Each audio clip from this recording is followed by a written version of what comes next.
গতকালকে ডিএফআই ত্রিপুরা রাজ্য কমিটির সভা হয়েছে। আমি প্রথমেই আপনাদেরকে জানিয়ে রাখি যে 2025 সালে ডিওয়াইএফআই সারা দেশ জুড়ে যে সদস্য সংগ্রহ করেছে তার মধ্যে ত্রিপুরাতে ডিওয়াইএফআই তাদের প্রায় 25,000 সদস্য বেড়েছে এবছর, মানে 2025 সালে। 2026 সালে সদস্য সংগ্রহের কাজ চলছে। আমরা মনে করি ত্রিপুরার বুকে ডিওয়াইএফআই যেভাবে প্রতিদিন যুবদের জীবন যন্ত্রণা নিয়ে লড়াই আন্দোলন করছে তার একটা বড় রিফ্লেকশন এই 25,000 সদস্য সংগ্রহ হচ্ছে বৃদ্ধি হওয়া। এবার আমি আসি আজকে আমাদের প্রোগ্রাম নিয়ে।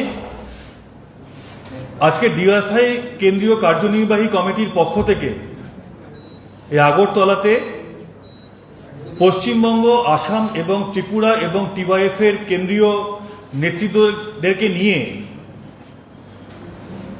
উত্তর এবং উত্তর পূর্ব ভারতে, পূর্ব এবং উত্তর পূর্ব ভারতে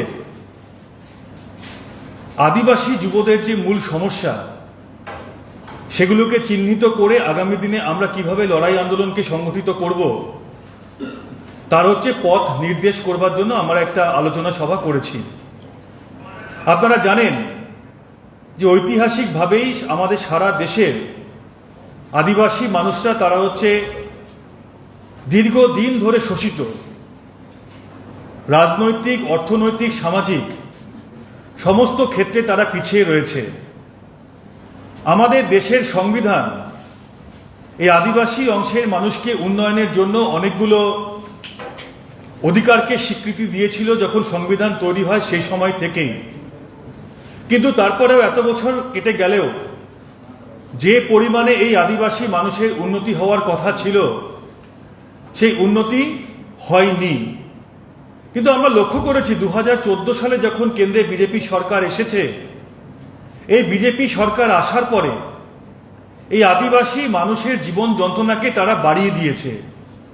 সবার প্রথম কথা, বিজেপি বা আরএসএস তারা হচ্ছে এই ট্রাইবাল মানুষদেরকে ভারতবর্ষের আদি অধিবাসী হিসেবে মানতে রাজি নয়। তাই দেখবেন তারা হচ্ছে আদিবাসী শব্দটা ব্যবহার করে না, তারা জনজাতি বা তারা হচ্ছে বনবাসী শব্দটা ব্যবহার করে। আমরা বলছি যে আপনারা ক্ষমতায় এসে আপনাদের ক্ষমতার জোরে হয়তো কোনো শব্দকে পরিবর্তন করে দিচ্ছেন, কিন্তু আপনারা ভারতবর্ষের ইতিহাসকে হচ্ছে পরিবর্তন করতে পারবেন না। বিজেপি ক্ষমতায় আসার পরে আমরা দেখেছি সংবিধানের মাধ্যমে যে সমস্ত স্বীকৃতি এই আদিবাসী অংশের মানুষকে দেওয়া হয়েছিল সেগুলো প্রতিদিন আক্রান্ত হয়েছে, লঙ্ঘিত হয়েছে। কর্পোরেটদের স্বার্থে, বড় পুঁজিপতির স্বার্থে আজকে আদিবাসীদের যে জল, জঙ্গল এবং জমিনের উপর যে অধিকার ছিল সে সমস্ত কিছু অধিকার কেড়ে নেওয়া হচ্ছে। এই সমস্ত জঙ্গলকে আজকে বড় বড় কর্পোরেটদের হাতে, বিশেষ করে আমাদের ভারতবর্ষে আদানি আম্বানিদের মতো বড় পুঁজিপতিদের হাতে তুলে দেওয়া হচ্ছে। এর জন্য যারা দীর্ঘদিন ধরে এই জমিতে বসবাস করেছে, বনে বসবাস করেছে, জঙ্গলে থেকেছে, জঙ্গলের সম্পদকে রক্ষা করেছে, তারাই আজকে নিজেদের বাসস্থান থেকে উচ্ছেদ হয়ে যাচ্ছে। উন্নয়নের নাম করে যাদের জমি অধিগ্রহণ করা হচ্ছে, যে জঙ্গলকে নেওয়া হচ্ছে, সেখানে যারা বসবাস করত তাদের কাছে উন্নয়নের বিন্দুমাত্র কোনো কিছু পৌঁছচ্ছে না, বরং তাদের অবস্থা প্রতিদিন খারাপ হচ্ছে। এরকম উন্নয়নের কোনো প্রয়োজন আছে বলে আমরা ডিওয়াইএফআই মনে করি না।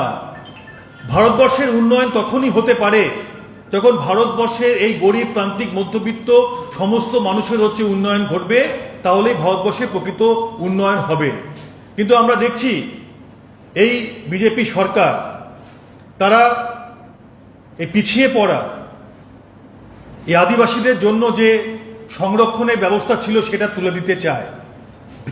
আপনারা ইতিমধ্যে দেখবেন জাতীয় শিক্ষানীতি 2020 যা প্রকাশিত হয়েছিল, সেখানে সরকারি স্কুল, কলেজে বা সেখানকার চাকরিতে সংরক্ষণের বিষয়ে একটা কথাও হচ্ছে বলা হয়নি।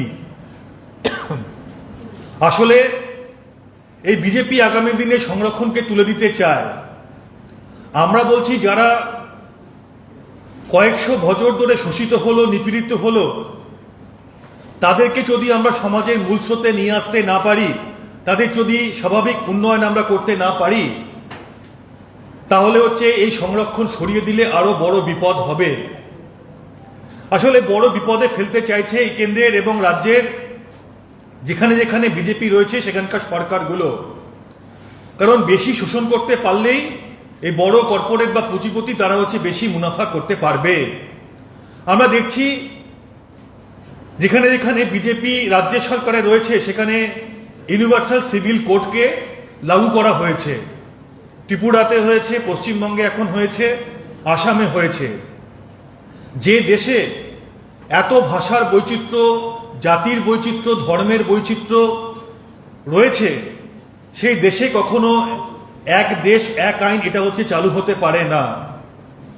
প্রত্যেক আদিবাসী হোক বা বিভিন্ন ধর্মের হোক, তাদের নিজস্ব সংস্কৃতি, তাদের নিজস্ব হচ্ছে ঐতিহ্যকে মাথায় রেখে বিভিন্ন আইনে হচ্ছে বিভিন্ন রকম সুযোগ সুবিধা ছিল। সেই সমস্ত সুযোগ সুবিধাকে বন্ধ করে দেওয়া চক্রান্ত হচ্ছে এই ইউনিভার্সাল সিভিল কোড। আদিবাসীরা বিশেষ করে এই ইউনিভার্সাল সিভিল কোডের মধ্য দিয়ে বড় হচ্ছে বিপদে পড়বে। কারণ তাদের যে নিজস্ব সংস্কৃতি, সেই সংস্কৃতিকে স্বীকার করে না এই ইউনিভার্সাল সিভিল কোড। তাই আমরা বলছি যে সাধারণ মানুষের স্বার্থে, আদিবাসীদের স্বার্থে এই ইউনিভার্সাল সিভিল কোড হচ্ছে লাগু করা যাবে না।